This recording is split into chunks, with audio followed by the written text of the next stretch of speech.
What is going on, all of you speedy gamers out there in the world? I am Mega Amster. Thank you for watching this YouTube video. Whether you are a new or returning viewer, I appreciate you stopping by. And today I wanted to talk about a little subject, kind of a feature that certainly had its phase in video games. There was a certain time period where these were used all the times, and those are quick time events, which the way I'm going to define those is essentially like any moment in a game where it prompts you to do button presses, whether it's presses in sequence or mashing or any of that, and assumingly there is some sort of time limit to where you will. Some games make you fail, some games don't. You just restart it, but there is some, punishment for not completing the sequence or the mashing correctly. I know some people just define it as the sequence, but I'm going to include like button mashing sequences as well.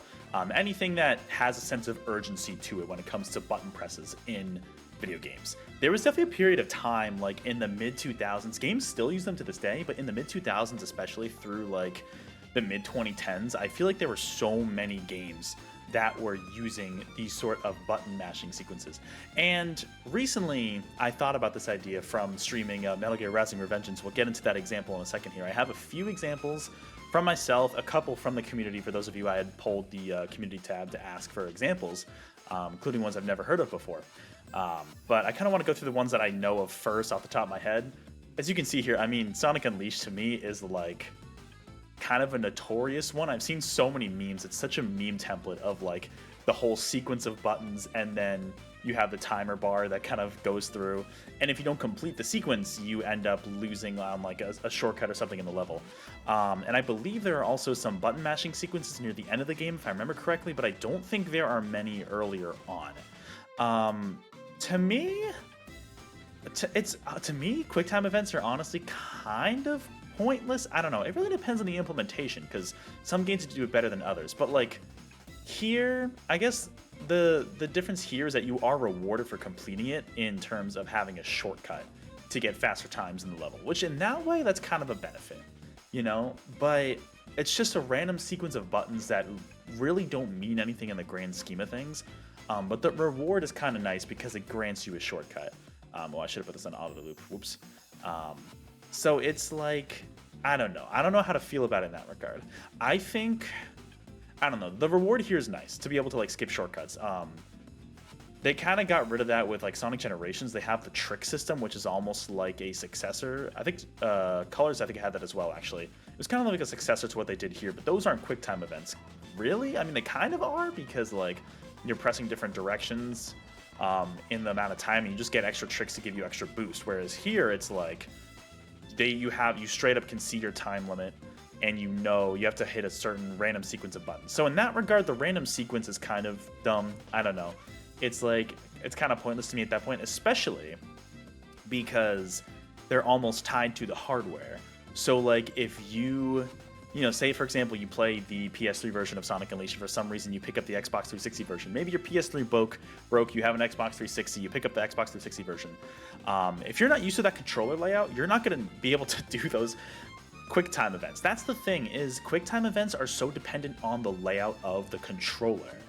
And that, I think, is ultimately a big issue with QuickTime events, and why I personally do not love them. It also, to me, doesn't like add to any immersion. It's one thing for, like, for example, haptics. I really like haptics, like something like a Rumble or HD Rumble on the Switch, or the DualSense haptics on the PS5. Like, those to me are an immersive quality. QuickTime events are not an immersive quality. I don't really know why they're there. It was just like an idea that sprung up. I don't even know. Let me know in the comments below if you know what some of the first games to use QuickTime events were. Especially in this form during this era specifically, like with Sonic Unleashed, like late 2000s, early 2010. You know what I mean? Like that era, like what game first brought that up? I'm curious about that. I mean, Sonic Unleashed has got to be up there as one of them. But it's just like, I don't know. It was such a fad, and like I haven't seen as many games, at least the ones I've played, use it. Let me know in the comments below if you have any recent examples of games still that are coming out to this day. I guess 2025, current year this video comes out, that have QuickTime events. Because like, I don't know, I just don't see them as a super necessary thing. And I feel like they don't add a ton to the gameplay. Like, there are other ways you can reward players. In this case, for example, to get to like shortcuts, like just knowing the level design, right? That's what old Sonic games were, and they essentially just made it so that you have to do these QuickTime events on top of that in order to get to those shortcuts, which is a little, I don't know, it's a little weird. So don't love that aspect. It doesn't really add to any immersion for me. I couldn't find any good footage of someone failing at QuickTime events in Metal Gear Rising, so I pulled up my stream. Go watch those. I try to stream this game weekly, if possible. But specifically during this monsoon fight, man, the reason... Okay, so you can see I'm terrible at parrying. I can only get like a few of them off here. And what happens here is this monsoon fight has a dizzying attack status. This is what made me want to make this video, because it overdoes the dizzying attack status. I hate this so much because like I missed a lot of parries and I got stunned as a result. But what's especially annoying here is the fact that you need to wiggle the thumbstick to get out of that status. And to me, like, it's not quite a quick time event, but it kind of is, because it's like you're on a timer to get out of your stun lock in order to progress with the boss fight. And so that part is a little... It's really annoying, and it's not...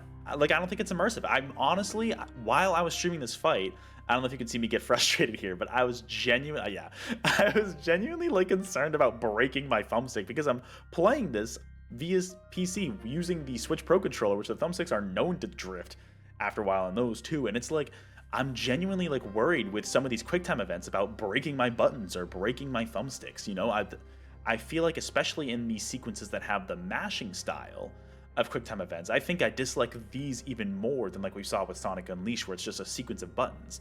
With this, it's like really annoying because you're actively wearing down your controller by doing it. And you could say, oh yeah, get good in parry. But first of all, parrying is tough in this game, all right? Directional parrying is tricky. But it's also just like, don't design your game that way. I don't know. It doesn't add to any sort of immersion for me. It just makes me mad. You know what I mean? It just makes me like frustrated and worried I'm gonna break my hardware. You know what I mean? So like, this to me doesn't add any sort of gameplay value. In fact, for me, it detracts from the game. Let me know if you disagree in the comments below. But a lot of these character action games have a lot of these quick time button mashy events within the games themselves. Another example that I'll just jump to now, shout out to Painata for providing this example here, is Bayonetta. Shout out to Catan here, thank you for the footage here, of Bayonetta 1, specifically the torture attacks in Bayonetta 1. These are very button mashy. You press a couple buttons at the right time to then pull off these different attacks. And some of these are less like you have to press these buttons in the time limit, and it's more like one of those sequences where the more you press it, the more damage you do. And I've never been a big fan of these sequences, where, especially in a character action game where you're doing these attacks a lot, pretty frequently when you gain the ability, you are mashing and mashing these buttons. And sure, they're really fun to watch, but I'm always just nervous, literally, just about damaging my hardware. I don't know, maybe I'm the only one who feels that way. Like, let me know in the comments below, but like, I mean, I've had buttons become sticky. I've had buttons wear out on me. Like, it's happened before, and probably due to sequences like this in games. Granted, these are a little different. I do like the idea of like, the more you press it, the more damage you do. Like, actually, that's not too bad at all. I think they're meant to be like this really like energy, like blood pumping moment of like, oh, let me like press the button so many times, like let me rapidly press. But it's just, I'm always worried about wearing down those controllers, man. I don't know. Maybe I'm alone in that. Maybe I'm being too paranoid about it. But it's just like, to me, it doesn't like, I don't know. It doesn't increase that immersion for me at all. And it's just like, I don't know. These ones aren't as bad, I think. But like, the ones that actively impede your progress and like put you in a bad situation, like in Metal Gear Rising, for example, with the stun attacks, like that one actively upsets me a lot. This one is more like, I wish I didn't have to button mash, but the idea of the more you press it, the more damage you do, like, okay, that's a good reward, right? So at least the reward is usually worth it, but like, it's just like, you know, I'm still a little nervous about ruining my hardware, but at least they look fun and flashy, and you're using the button mashing in the time limit to your advantage rather than it detracting from your gameplay like Metal Gear Rising did. But let me know your thought on the Bayonetta ones in the comments below, or any other character action games, because we're going to move away from those To a very famous example here of Resident Evil 5. And like I said, some of you may not consider this a quick time event necessarily, but if you don't do this correctly, from what I understand, you're essentially on an invisible timer, and you either have to restart or maybe it fails. I don't know exactly how the sequence works. I haven't played Resident Evil 5, but like essentially you are pressing all these buttons, mashing and pressing in combination within the time limit here. And it's just like, I guess to be, I know this is infamous for being really stupid, mainly because of the premise of Chris Redfield like literally punching a boulder. Oh, he's hooking it all right. Like that doesn't make any sense at all and would not work at all in real life. There he goes. But it's like, I feel like it adds to the immersion a little more, not in terms of how realistic this is, but in terms of like actually like moving the boulder. I feel like in that regard it makes sense, but once again, I am still. Why are they saying oh, because push the rock, I see. That's kind of annoying. Or confusing, I should say. The words that are mapping to the action that Chris is actually doing. It's just like, I don't know. I don't know.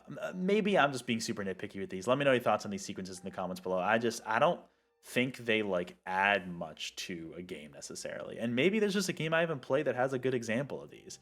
But, you know, it's just like, I mean, I don't know. I don't know. It's tough. It's on one hand it can add to immersion like these sequences rather than the ones in like Sonic Unleashed. At the other hand, is it really necessary? Why do I need to mash my buttons in order to move a boulder? I get that it's heavy. Why don't I just like hold the button? Or you know what I mean? Like there's other ways to do this rather than mashing and like actively wearing down your controller. That I think, you know, some games do that. And they do it well. And other games like Resident Evil 5, you got to just mash everything. So I don't know. At least the sequence here is kind of funny. Final example I have here that I want to go into. Shout out to Ocean Slayer in the community for suggesting this. I've never played Knack 2, but apparently there are some quick time events here. Shout out to Ultimate Gaming Dude for the footage here. I also want to shout out for the Unleashed footage, Sonic JGB, and Julius Squeezer for the Resident Evil 5 footage. All right, there we go. Now everybody's credited there. This one, I haven't watched much of, but these look at least a little more like interesting because these are like relatively singular button presses, and it's like every button press does a different action. To me, at least based on what I'm seeing here, to me, this is the ideal sort of quick time event because you are doing single button presses, and each button press, granted the buttons are kind of random, which I still don't like, but each button press corresponds to a separate action that, is his name Knack? I don't even know who this guy is, let me know in the comments below. Every action he's doing is a separate button, like I press cross, or X, whatever you PlayStation fans call it, to jump and not get hit by those walls. I press square to throw the chain, I press circle to dodge the oncoming debris that enemy threw. You know what I mean? It's like every single button press. Like to me, this makes sense. However, these are one of the ones where if you fail, it becomes really annoying, for sure. Like that's another thing to worry about. And it seems like, I mean, this is all quick time events in Knack 2, and this video is 12 minutes long. This might be overdoing it a little bit. If you're gonna have this many quick time events, I feel like it makes more sense to just have the quick time events mapped to specific buttons. Like, I don't know, maybe it is in this game. Like, I'm assuming there's a jump button. Like, any quick time events that involve jumping should be that button, for example. You know what I mean? I haven't played this game, so it's hard for me to really tell, but it shouldn't be just random buttons. And maybe it's fine, because they are pressing cross a lot here, so maybe that's okay. I don't know. But I could also see this being really annoying, where if you miss one button, it's probably going to throw you off. You know what I mean? And you're going to have to probably restart the whole big sequence over again. So that's one of the other annoying things with even implementing like relatively solid QuickTime events, is just the idea of having to restart an entire sequence over again from the start. I feel like that's kind of the double-edged sword. You've got QuickTime events like this is, I think, is the best example of a QuickTime event implemented that we've seen in this video so far, and this is the final example I have. But it's just like, I mean, Knack 2 fans, let me know in the comments below. Like, do you have to restart the entire sequence over again if you miss one button prompt? Like, because that is a bit annoying. None of these, thankfully, seem super duper long, so there's that to keep in mind. But like, I don't know. Like, for me, this is the ideal way, rather than just a random sequence of buttons like Sonic Unleashed does it. And rather than button mashing like a lot of other, especially character action games do, this seems to be at least a better example of just like pressing a button to do an action. Like, that just makes sense. And you just press the button within the time limit. That seems much more reasonable, you know? Because, like, not all QuickTime events are bad. This is the best example I've seen so far. And, you know, some games can do it right. It's just a matter of, I don't know, not following trends and actually designing it in a way that makes sense in terms of the context of your game and also is not too overbearing on the player, you know?